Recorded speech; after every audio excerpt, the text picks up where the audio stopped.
programa Cruz Alta Cidadão, no programa de hoje, traz um tema bastante polêmico, um tema que envolve um número significativo das famílias brasileiras e que, ao separar-se, chegam a uma pergunta importante: com quem ficam os filhos?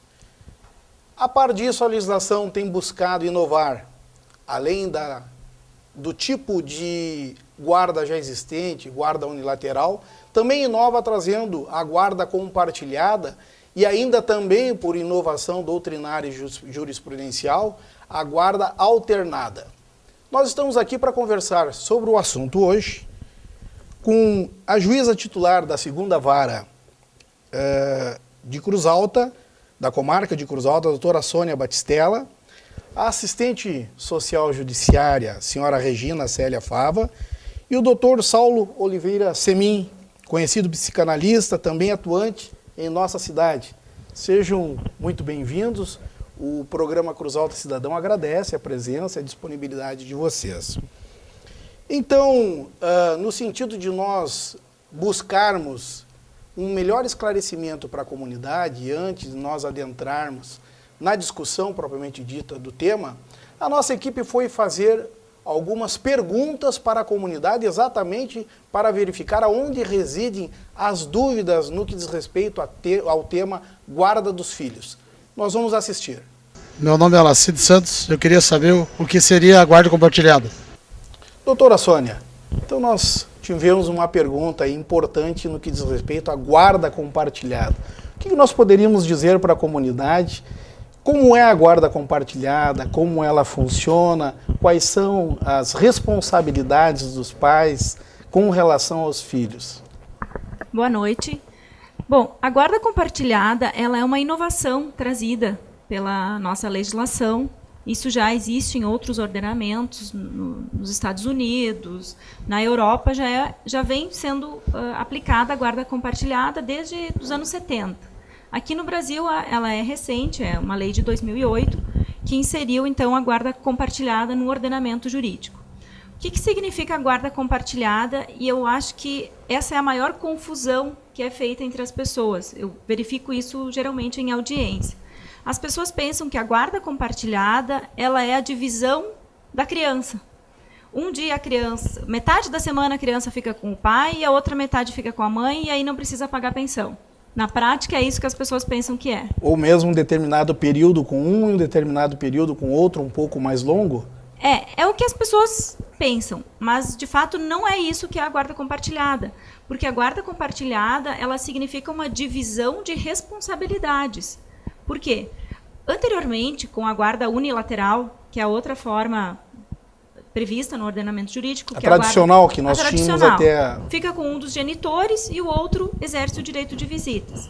Então, fica bem mais restrito, porque o genitor que detém a guarda, ele vai ter muito mais responsabilidades, tanto responsabilidades na educação, levar para a escola, levar ao dentista, enfim, todas as responsabilidades do cotidiano, verificar se a alimentação está adequada, e todos os efeitos psicológicos inerentes à formação desta criança. A guarda e o outro genitor, que é o visitante, então ele fiscaliza essa atividade. O objetivo da guarda compartilhada não é transformar um dos genitores em fiscal do outro, é transformar os dois em conjunto em duas pessoas que efetivamente exerçam o poder familiar sobre aquela criança. E que juntos tomem as decisões, juntos eduquem, juntos façam todo o processo de formação daquele pequeno ser que está crescendo e propicie, então, essas melhores condições. Esse é o intuito da guarda compartilhada. Não é uma divisão física da criança em meados de tempos. É uma divisão... E nem financeira. Muito menos, que a maioria das pessoas quer a guarda compartilhada para não pagar pensão. Muitas pessoas me perguntam isso e a pergunta seguinte é: se eu tiver a compartilhada, quando está comigo eu sustento, quando não está comigo, quem sustenta é a parte contrária. Mas não é isso, até porque muitas vezes as condições econômicas são diferentes. Sim. Quem tem mais tem que arcar com a educação na medida do poder financeiro dele. E a grande confusão é essa, né, que está vendo.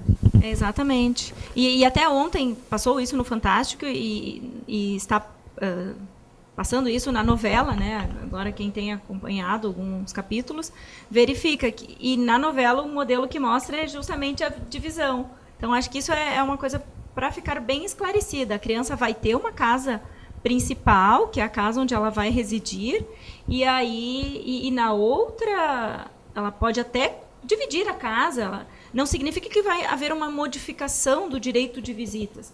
É uma modificação de conceito, de participação. É para proporcionar aos dois genitores uma ampla participação na formação daquela criança. E a responsabilidade também, porque quem fica só pagando a pensão acaba se afastando e o intermediário fica só a pensão. E vai restringindo o contato com a criança, né? Paga a pensão e se livra do problema, né? Sim, às vezes verdade, acaba... A guarda compartilhada é compartilhar a responsabilidade da criação total da criança, visando a criança e não o casal. E manter o casal separado, mas o casal junto cuidando das crianças. Decisões conjuntas, na realidade, né? A responsabilidade da educação e do convívio sendo dos dois. Muito bem. Até porque Mas na antigamente prática é uma coisa extremamente difícil. Né? a guarda era praticamente da mãe, né? Sempre, né? Por quê? Porque ela tinha mais tempo para cuidar, né? Ela não trabalhava e hoje em dia essa situação mudou. Né? A mãe trabalha fora, então ela precisa da participação do ex-marido, né? No dia a dia, com as crianças. Então, e o pai também, eu acho que a postura dele também, não digo a maioria dos casos, mas grande parte dos pais também querem ter maior participação na vida dos filhos. Nós vamos retomar o assunto, nós temos mais uma pergunta do nosso público. Meu nome é Elisandra Dea Becker. Eu gostaria de saber o que precisa para dar certo a guarda compartilhada. Regina, então a pergunta é interessante, e até porque nós vimos discutindo a questão da guarda compartilhada. Há necessidade de uma preparação, a assistente social faz esse trabalho também com a família, no sentido de ver qual a melhor situação para a criança? Normalmente, o trabalho de serviço social é justamente assim, quando ocorre um litígio. Quando as partes não estão se entendendo sobre a guarda da criança, é determinado o estudo social. A gente faz entrevista, faz, inclusive, entrevista com fontes colaterais, que seria a escola, a criança se está numa creche. Se a gente percebe assim, que tem necessidade de uma avaliação mais profunda, com um psicólogo, por exemplo, a gente também sugere esta avaliação. Mas, do meu ponto de vista, assim, a guarda compartilhada, para que ela possa dar resultado positivo, deve existir um certo entendimento entre os pais. Porque a maioria dos casos que passa pelo serviço social, existe um litígio muito grande, as partes não se entendem. Eu acredito assim, que também eles usam os filhos para ter mais poder. Que assim, eu estando com meu filho, eu posso, de certa forma, fazer uma barganha com o outro. Então, isso aí existe muito, a gente percebe muito, acho que a doutora Sônia também, nas audiências, se percebe essas questões. Então, eu acredito que necessariamente deva haver um certo entendimento. Claro que ninguém diz é uma situação perfeita de convivência entre o casal, porque a gente sabe que tanto vivendo junto ou não, existem, né, diferenças, existem pontos de vista diferentes. Mas eu acredito que, para dar certo, assim, tem que ter um mínimo de entendimento entre o casal, porque eles vão dividir as questões que envolvem o filho, né, como já foi falado, a escola, vai ter aquela certa liberdade, né, de discutir. Olha, não está indo bem na escola, o que a gente vai fazer? Ou se a criança está abalada com a separação, vamos encaminhar para um psicólogo, um tratamento. Então, isso tudo tem que ser discutido entre o casal. Imagina, assim, um casal que eles nem se podem ver, não se enxergam, se odeiam. Como que eles vão tratar a questão do filho, né? E sem transmitir para o filho essa raiva que um está sentindo do outro. É uma situação, então, bastante complicada, a questão de complicada. se alcançar a guarda compartilhada. Eu acredito que, pelo menos, assim, o mínimo de entendimento entre o casal para que exista uma possibilidade, né, de uma audiência se decidir pela guarda compartilhada. Esse avanço da lei tenta mostrar para os casais que a visita, o convívio com os filhos não é um direito, é uma obrigação de ambos os pais. É isso que eu acho que é a essência da coisa. Porque cada um luta pelo direito de um ficar com o filho e o outro visitar, mas não é uma obrigação dele. A gente, para estabilizar os filhos, tem uma regra, é a constância da visita. sabe? Ela conviver e ela saber que tais dias vai conviver com o pai e tais dias com a mãe, isso pode ser negociado, pode ser, mas isso, quanto mais rotina a criança tiver, quanto mais natural isso for, mais ela vai estar segura. Porque uma criança, dependendo da idade, não entende a separação dos pais. Uma criança acha que os pais estão separando delas. E as mães e os pais usam a criança, então, para atingir o outro. Aí é o caos. E isso acontece, assim, diariamente. Mas, doutor Samin, uma separação pressupõe conflito. Como Sim. chegar a um denominador... Por isso, eu não li a lei, mas eu acho que o avanço da lei tem esse intuito de começar a dar um conceito mais concreto para essa separação. Porque antigamente eu vi muita separação em que a visita era livre, não era regulamentada. Quanto mais regulamentada for, eu acho que esse peso da lei ameniza um pouco os conflitos. Tá? Porque é uma obrigação do pai, não é só um direito dele visitar quando ele quer. Né? Porque, olha, há pouco, os pais que se separam, são 3 elementos, são os filhos, a mãe e o pai. São 3 coisas diferentes que vão acontecer. Os filhos vão ter uma vivência diferente, a mãe também e o pai também. Eles têm direito a uma nova vida. Mas à medida que isso vai se organizando, a gente vai vendo que ou a mãe se afasta ou o pai se afasta. E vira só uma pensão ou uma visita muito sem nada planejada, de vez em quando, é por acaso, e o afastamento, e as crianças vão sentindo muito. Isso traz uma instabilidade. Sim, sim. Emocional, afetiva. Sim, sim. A criança entende a separação dos pais como a separação dela. Até os 5, 6 anos, o pai está separando dela, não da mãe. E mesmo que a mãe fale o diabo do pai, a criança tem uma relação concreta com o pai ou uma relação concreta com a mãe, e ela já tem poder de avaliação. Então a gente vê muitos pais usando o filho como intermediação de conflitos, de mágoa, de tudo, fica muito pesado para essa criança, né? Aí começam a acontecer os conflitos familiares que vão gerar inúmeros sintomas, né? E vão acabar no consultório e indo variavelmente. É agressividade, é falha de escola, é dificuldade escolar, dificuldade de desenvolvimento, isso eu tenho toda hora.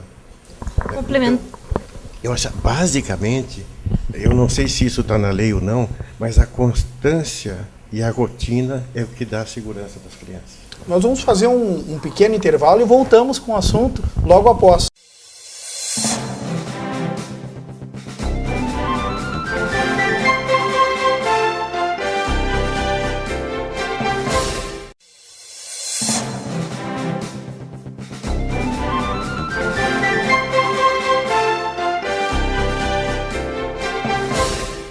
Voltamos com o Cruz Alta Cidadão, hoje com o tema Guarda dos Filhos.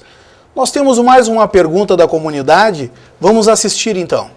Meu nome é Franciele Mendes Padilha. Doutor Prevedelo, como é que é dividido o tempo do pai e a mãe para ficar com a criança? Como é dividido o tempo do pai e a mãe para ficar com a criança? Eu creio que essa resposta a doutora Sônia pode nos dar com mais propriedade. E eu gostaria, inclusive, doutor, aproveitando, que também já fizesse um discernimento com relação ao tipo de guarda compartilhada, unilateral, né, e alternada, e ainda como fica essa situação de casais separados e casais com união estável, que também é uma outra situação, por vezes até pessoas que nunca conviveram juntos. Bom, são muitos conceitos, então vou tentar otimizar da melhor forma possível. Guarda compartilhada, como conversávamos antes, então, é a responsabilização conjunta do dever de educar e se responsabilizar efetivamente pelos filhos. A guarda unilateral é a guarda clássica. O filho fica com um dos pais e o outro, então, exerce o direito de visitas, efetua o pagamento da pensão, que é uma obrigação secundária, mas que também é obrigação. E a guarda alternada é a outra possibilidade de passar uma temporada com um e outra temporada com outro cônjuge. Essa última situação ela é relativamente fácil se os dois residirem na mesma cidade. Porque aí, claro que os efeitos psicológicos eu me resguardo ao direito de não falar. Vamos e deixar ajuda para o doutor Samin na sequência. Eu acho que ele é bem mais qualificado do que eu. Mas seria um período com cada um. Se morar em cidades diversas, digamos, 6 meses mora aqui em Cruz Alta, 6 meses mora no Mato Grosso com o pai. Uma hipótese. Só que aí há toda uma gama de efeitos que essa modificação pode trazer, até porque não vai ter convívio com os dois. O objetivo da lei de trazer como regra a guarda compartilhada, desde que preenchidas as condições, e esse desde aqui nos deixa muitas dúvidas, é justamente propiciar o convívio mais estreito possível com ambos os pais. Tanto com aquele que fica mais tempo com o filho, quanto com o outro. É propiciar esse estreitamento de laços, esse desenvolvimento da afetividade. Nas situações de união estável, que foi a sua outra ponderação, é da mesma forma. Tanto o casamento como a união estável é tratado igualmente, porque os filhos eles não são fruto do casamento, eles são frutos de uma relação. Perfeito. E a relação nem sempre é um casamento ou uma união estável, pode ser até uma relação esporádica. E aí, nesses casos, como nós falamos no início, né, a guarda compartilhada ou unilateral, ela surge com a separação. Nesse caso, nunca houve exatamente uma união, uma comunhão de vidas. Houve um fruto que nasceu e que precisa ser educado. Então, eu acho que nesses casos seria até mais importante uma guarda compartilhada, porque aí o casal, mais ainda, precisa desse suporte um do outro, porque aquele filho é uma surpresa para ambos. E aí eles terão que trabalhar isso de uma forma mais conjunta, acredito eu. Na prática, não sei como é que funcionaria, mas em tese seria isso. O que se vê na realidade é que, independente do tipo de guarda, a participação de ambos os pais é muito importante. É fundamental. O objetivo da lei e que vem ao encontro, essa inovação e essa... é buscar a aproximação do casal. E o comprometimento igual do casal. Exatamente. Não. E a unilateral dava mais comprometimento para um do que para o outro. Um sustentava e o outro criava. Isso dava uma certa... Ou uma fiscalização até. O que está fazendo com a pensão? Isso. Eu vou cobrar tudo que... Aí a pessoa, de repente, com 200, 300 reais, tinha que fazer, render educação, saúde, lazer, vestuário, higiene, limpeza... Tudo. Mas a pergunta da cliente, da ouvinte é interessante, porque ela pergunta quais são os critérios de tempo. Emocionalmente, o critério é a constância da visita, não é a quantidade de tempo exatamente, é a qualidade de tempo. Porque a mãe pode ficar muito tempo com a criança e ter um contato com a qualidade muito baixa. O pai pode vir de vez em quando e ter uma qualidade muito boa. É a qualidade do contato e a rotina desse contato. Quanto mais rotineiro for esse contato e não a quantidade de tempo, é o que vai importar para a criança. Ela sempre vai estar segura que ela vai ver o pai quarta-feira, ou sábado, ou domingo, ou tal dia. Não importa muito os intervalos. Eu acho que o tempo real, concreto, vai ser um estudo da situação real da família. Mas os critérios têm que ser a criança. Como é que a criança fica segura? Ela fica segura sabendo que em tempos ela vai ver o pai, conviver com o pai, e com qualidade tem que ter essa convivência. Não é só a quantidade de tempo. Tem pais que pegam os filhos para passear, levam para o cinema e devolvem. Não existe qualidade de contato. As mães às vezes estão lá manejando os filhos e não cuidando dos filhos, né? Ou deixam na casa da avó. Ou deixam na casa da avó. Os pais adoram fazer isso. Na realidade, como se chega ao tipo de guarda ideal, doutora? Se faz todo um estudo, se vale da assistente social ou até mesmo se busca esse apoio psicológico para, no caso de ter que ser determinado pelo judiciário a forma de guarda?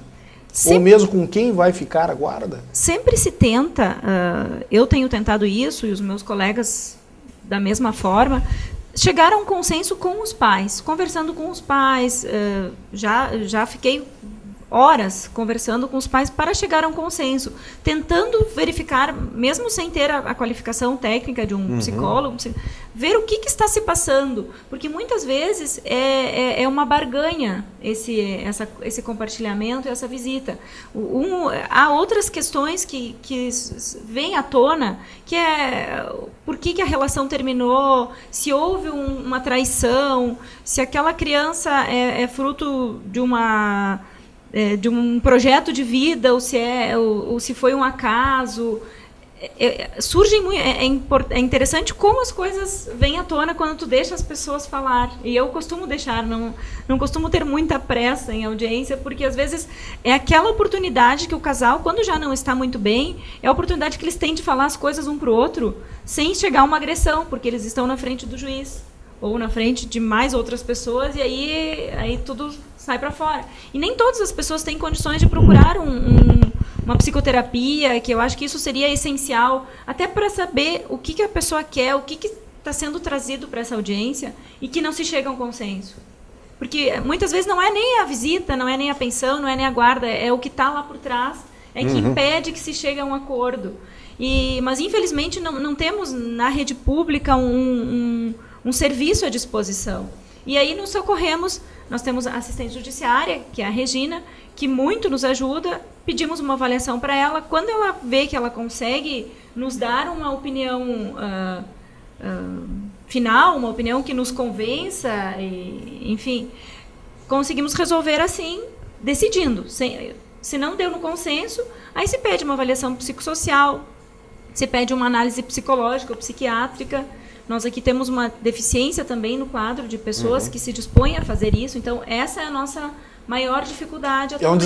É um desafio. Mas a Regina está sempre nos apoiando em muitas coisas. Já tive situações, Regina, eu preciso para essa semana, porque tem um pedido liminar de visita e a alegação é de que há um abuso ou de que há uma chantagem muito grande, e até que ponto isso vai ser favorável ou não. A criança já não está visitando há 6 meses, não quer ir. E aí senta uma criança de 10 anos na tua frente e diz: eu não quero ver meu pai de jeito nenhum. Primeiro, tu pensa, é uma criança, ela não tem nada que querer. A gente vai... Mas como é que tu vai impor isso à criança que não quer visitar o pai ou que não quer ficar com a mãe? Então, nos recorremos... Já é um sintoma de coisas erradas atrás. Se mantém a qualidade do contato, isso não acontece, né? Então, eu acho que desde o início tem que ter... Eu acho que essa lei já vem melhorar isso, já vem dar suporte para que o casal seja responsável por isso. Afastamentos, a criança vai ser depositário de mágoas da mãe ou do pai e vai reagir dessa forma. Normalmente, quando a gente vai viajar com um filho muito pequeno e volta, ele se recusa, ele está bravo, ele está magoado pelo afastamento do pai. Imagina numa separação, que passa na cabeça da criança. Às vezes ainda existe aquela questão de o pai ou a mãe usar a criança, jogar contra o outro, tentar fazer chantagem emocional. Então, tem uma série de situações que devem ser assim avaliadas, e nesse momento os pais, infelizmente, eles não pensam no filho. Não. Inclusive, há uma relação... aquela mágoa da relação, como a doutora Sônia falou, né, em audiência se percebe no contato, né, que existe aquela mágoa pelo fim do relacionamento, por N motivos, e no fim, onde que cai? Recai no filho, né? A dificuldade Mas, às vezes, isso é quase natural, de falarem mal um do outro para o filho, e o filho virar depositário disso, só que o filho não aguenta. E as mães têm uma pretensão, muitas vezes a mãe tem essa pretensão, que o filho escuta tudo que ela está falando, e que ela tem uma influência imensa sobre o filho. Não é verdade, o filho tem personalidade própria e ele tem um filtro. Eu tive pacientezinhos no meu consultório que diziam assim: minha mãe fala muito mal do meu pai, mas ele é ótimo para mim, eu sei que ele bebe, eu sei que ele tem outras mulheres, mas eu adoro meu pai e a minha mãe é uma chata, né? Então, esse não fazer as crianças de depositários dessa raiva, dessa mágoa, é muito importante. Os dois colocarem as crianças fora disso, não usarem como intermediário disso. E é o que mais se vê, né? Nós vamos fazer mais um intervalo e voltamos então com o assunto guarda de filhos.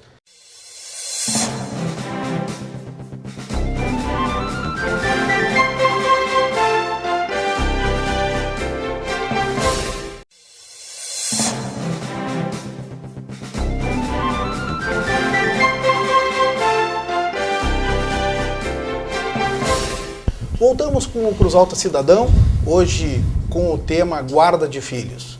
Alguns pais, quando da separação, não aceitam muito bem esta circunstância e passam então a utilizar os filhos para minar o afeto para com outro. Esta situação, inclusive, já foi tema de proporção nacional e tem nome, chama-se alienação parental.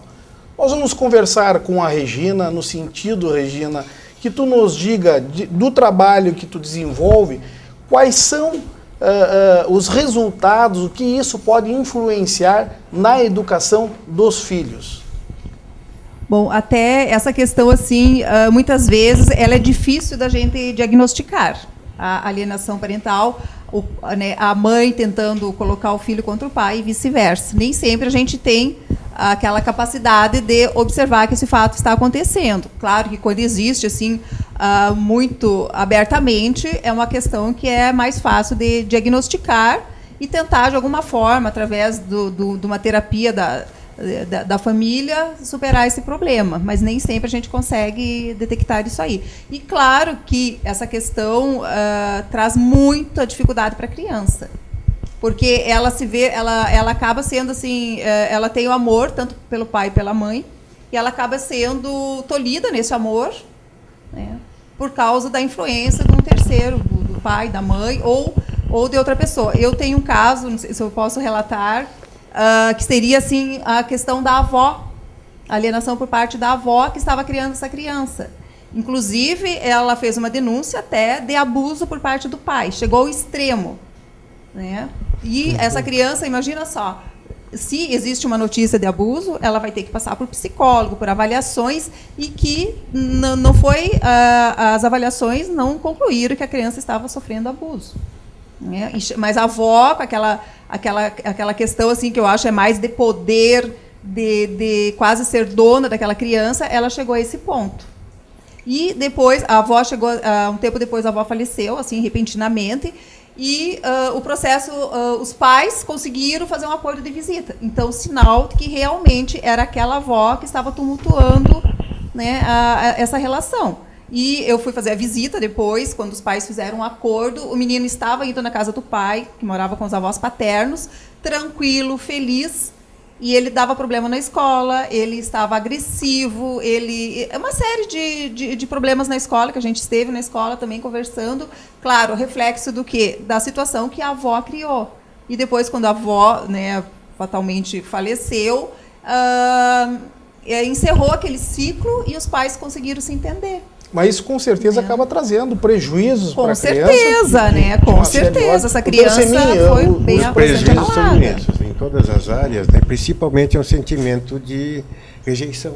Esse sentimento de rejeição está no cerne do desenvolvimento da criança. Dependendo da idade, a gravidade dos sintomas vão aumentar. Desde agressividade, déficit de atenção, ansiedade, tudo que você puder imaginar, está nessa ideia que ela é uma criança rejeitada. Então, ela começa a criar sintomas de... Ela fica muito autocrítica. Ela precisa ser perfeita para ser aceita pelos pais, né? Ou pelo pai ou pela mãe. Isso começa a afetar todo o desenvolvimento dela, escolar, emocional e até, inclusive, de saúde. É muito complexo isso. Dependendo de cada fase de desenvolvimento que a criança está, as consequências são piores. Com 12, 13, 14 anos, isso é um pouco mais fácil de tratar, mas quando a criança 3, 4, 5, 6 anos, isso é bastante grave. Vai pegar no fundo da construção da personalidade da criança. E acaba levando isso também levando isso por toda a vida. Por toda a vida, com neuroses bem, né, com toques, com mil tipos de sintomas. Doutora Sônia, em um judiciário, tomando conhecimento de uma situação desta, qual é o procedimento, como é que se desenvolve, então, essa questão no sentido de trazer o menor prejuízo possível para a criança? Bom, verificada uma situação, o juiz pode, inclusive, de ofício, dentro do próprio processo da ação de guarda ou da própria ação de separação, que normalmente a ação é de separação, guarda, alimentos, partilha do patrimônio, já se manifesta nos próprios autos. A dificuldade que nós temos encontrado é saber se aquela situação é uma alienação parental. Porque, às vezes, ela tem toda uma cara de alienação, mas a gente também não tem certeza se é ou não é. Então, é necessário se recorrer a toda a parte técnica. Porque é uma questão subjetiva. A gente só vai ter essa certeza com a criança, né? É muito complicado pela dinâmica do casal, a gente descobrir isso. E E até a gente, porque- geralmente, quando é muito pequeno, acaba não ouvindo a criança, porque já é um ambiente, o fórum, não é um ambiente propício para crianças. Está se trabalhando com um conflito. Né? Exatamente. Ou seja, não se pode se distanciar disso, que há um conflito instaurado. Exatamente. Mas também, por qualquer das partes, pode ser proposta essa ação, alegando alienação. O que chega, geralmente, com a gente é quando vem a história do abuso. Aí sim, aí já se... Só que aí tem as situações, como a Regina falou, de uma falsa denúncia, justamente comum. para afastar um dos cônjuges e impedir e colocar o filho contra ele. E até assim, eu vejo, às vezes, algumas petições que parece que as coisas assim, caem são modismos. Agora está na moda a alienação parental. Então, o advogado já coloca, assim, está ocorrendo. Uma mínima situação já coloca que é, e nem sempre é. Apenas uma divergência. de educação, exatamente. cultural. Mas o papel do advogado também é muito importante nessa situação, porque o advogado é um mediador, ele não deixa também de estar auxiliando, ou seja, ele não está lá apenas para defender o direito de uma das partes, mas também para mediar e ajudar a resolver o conflito. Até porque, de regra, as pessoas já passaram por uma triagem no escritório do advogado. Se imagina que o advogado já tentou conciliar, entrar com uma ação consensual de guarda. Ou né, pelo um menos não divórcio deveria fazê-lo. Exato. Então já conhece um pouco mais as partes do que a gente que recebe lá na primeira audiência, ou enfim, quando recebe a petição inicial. Mas também não podemos tratar tudo como alienação parental, porque não é para isso. Até porque a lei especifica alguns casos, mas não esgota, né? São não são números clausos, né? É bem aberto a incidência, e também há penalidades. Então, penalidades ainda que pode ser inclusive o afastamento dessa criança, dessa pessoa que está alienando. Ou mesmo do casal. Ou mesmo do casal. E Dependendo das colocando numa circunstâncias. outra família, se ambos estão alienando. Então, são punições que se aplica a quem está praticando, que precisa ser verificado se é realmente uma situação de alienação. E sempre visando o bem-estar da criança, na criança, realidade. Ou seja, a visão sempre é O melhor interesse direcionada, da criança. direcionada né? à criança. Já vem previsto no ECA desde 1980, antes também já havia no Estatuto dos Menores, né? Então é sempre o melhor interesse da criança é o que se busca. Doutor, eu vou aproveitar porque o pessoal de casa, especialmente as mães, ainda existe uma dependência, muitas vezes econômica, da mãe para com o companheiro. E existe uma dúvida, com certeza, que nós poderíamos responder.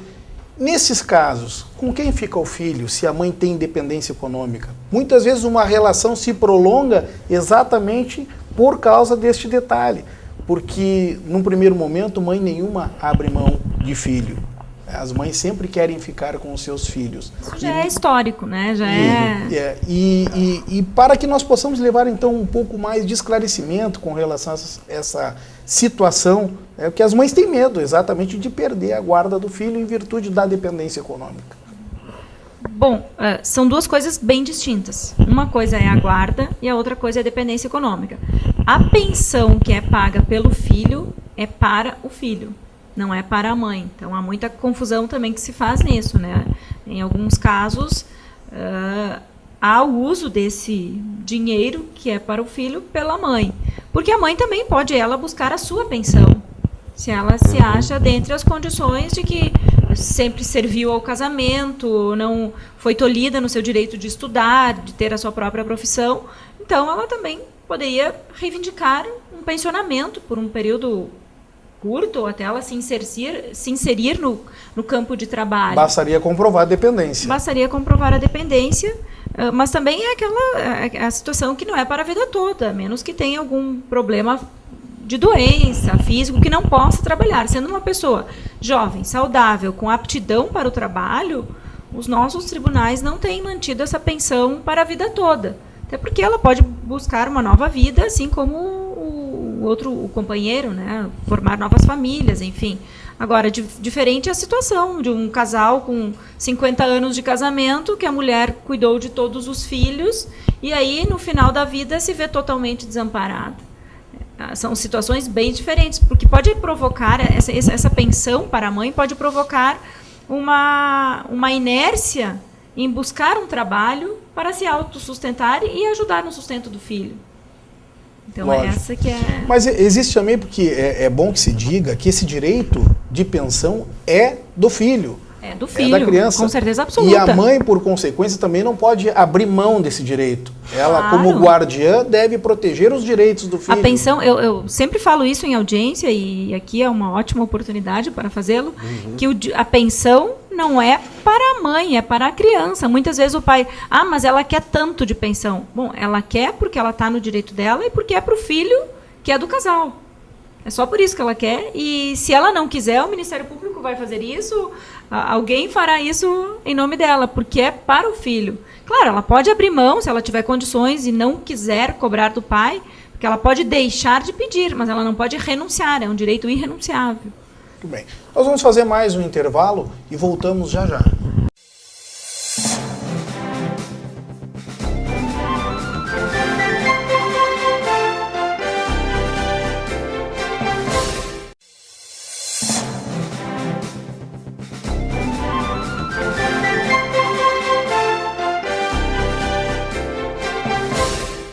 O tema guarda de filhos é um tema que nós poderíamos continuar conversando aqui por muito tempo. No entanto, nós vamos encaminhando para o final, pelo menos neste programa nós podemos retomar. Nós vamos abrir agora um espaço para os nossos convidados, para que possam fazer as suas considerações finais, mas de qualquer forma eu aproveito também esse espaço, doutora Sônia, no sentido de encaminhar de que forma a senhora, na sua visão, entende que poderia ser melhorada, a legislação poderia ser melhorada naquilo que diz respeito à guarda de filhos? Olha, eu acho que a primeira coisa que teria que se fazer é uma previsão legal de uma análise psicossocial antes mesmo da judicialização da medida. Eu acho que o dia que nós tivermos uma estrutura que permita que o casal, quando da separação, tenha acesso a uma psicanálise, a um psicólogo, a um assistente social, que às vezes as dúvidas não são tão complexas, mas há dúvidas e há essa manipulação, especialmente quando envolve crianças. Eu acho que isso avançaríamos muito e teríamos bem menos traumas e bem menos crianças com traumas vivenciados e com muitos ainda a vivenciar, porque isso é uma coisa que se repete a cada dia, a cada nascimento, a cada separação, considerando que as separações vão aumentando de ano a ano, as relações não são mais aquelas relações, ninguém mais fica num relacionamento se não está feliz, se não está bem. Então eu acho que isso, há muitos casos com vários relacionamentos, e eu acho que a vida é mutável, né? Eu acho que o ser humano a se deu família conta está disso. mudando, né? Hoje eu estou com a família pós-moderna, eram os seus filhos, os nossos filhos, os filhos dele. Né? E isso está muito natural, mas as pessoas não aprenderam muito a conviver com isso ainda. E eu acho que eu concordo com a juíza totalmente. Precisaria a família, em fase de separação, ser orientada. Quais os critérios em função daquela família, da idade dos filhos, da quantidade de filhos e da situação real, concreta, financeira da família. Eu acho que essa orientação seria essencial. Uma preparação, na realidade, o casal que está pensando, está em conflito, está pensando em se separar. Isso, como é que esse casal tem que pensar em fazer essa separação? Assim como há preparação para o casamento, a preparação para a separação. Para a separação, porque com que critérios esse casal, que às vezes não conhece esses critérios, teria que pensar para estabelecer uma separação mais justa para os filhos. Né? Seria até uma mensagem para quem nos está... A separação tem que ser do casal, não dos filhos. Né? Seria até uma mensagem para quem está nos assistindo, Sim, no sentido que busquem ajuda antes de tomar qualquer decisão, até para poder tomar essa decisão de forma correta. Pensando que sempre numa separação o mais prejudicado vão ser os filhos, invariavelmente. Né? Então, que se eles têm a mesma responsabilidade, se eles têm que compartilhar isso, eu acho que eles têm que começar a pensar em buscar ajuda para saber como fazer isso, né? Da melhor forma possível. Perfeito. Eu acho que se isso estivesse no bojo da lei, ou que se eles procurassem ter uma iniciativa nesse sentido, seria saudável. Regina... Até porque eles optaram por uma vida em comum, ainda que por um período de tempo, não por um longo... Eles optaram, mas essa criança não para sempre, optou. né? E ela não optou, ela é fruto Então, eu acho que eles é que têm que pensar nela, porque eles optaram por uma vida, ela é uma consequência. E ela não pode ser abandonada ou largada. E nem negociada como se negocia os bens, né? Porque, na verdade, o poder sobre os filhos é negociado, vira quase uma mercadoria no casal, né? Quem que vai deter o poder pelos filhos, quem que vai deter o poder da vida do outro através dos filhos, é complicado. Os filhos não podem se transformar em barganha na separação.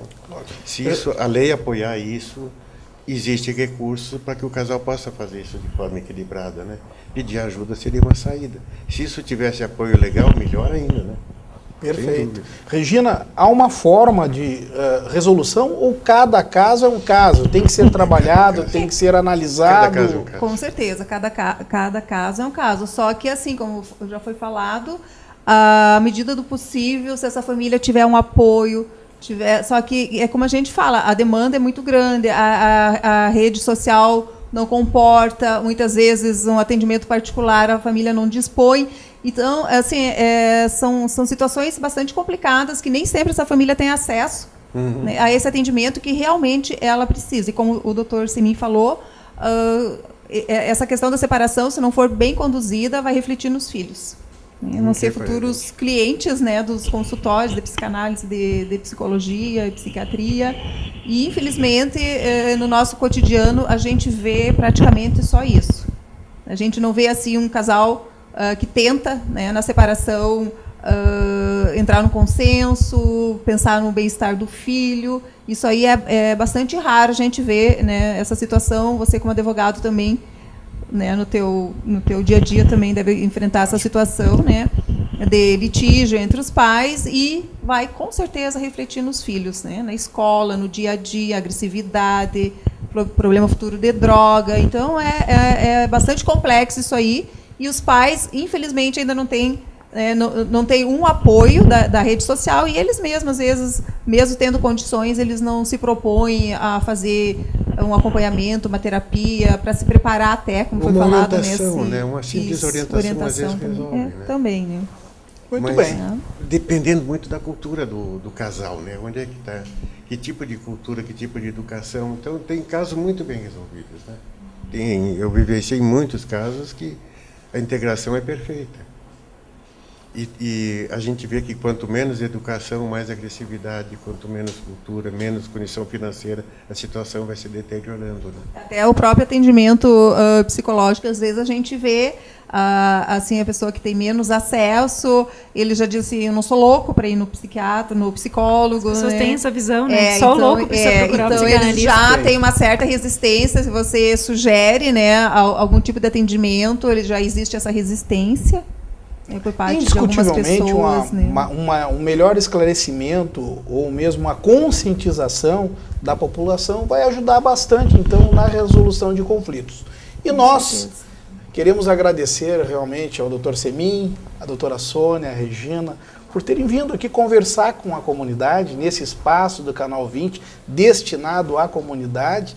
E nós também queremos agradecer você de casa, porque esse programa também é fruto da participação do pessoal de casa, através do Facebook, das pessoas que conversam com a gente, e nós retomaremos o assunto, porque o assunto é importante e nós queremos realmente abrir um espaço maior para que possamos então levar esta conscientização e também a informação tão necessária a você de casa. Muito obrigado e até o nosso próximo encontro.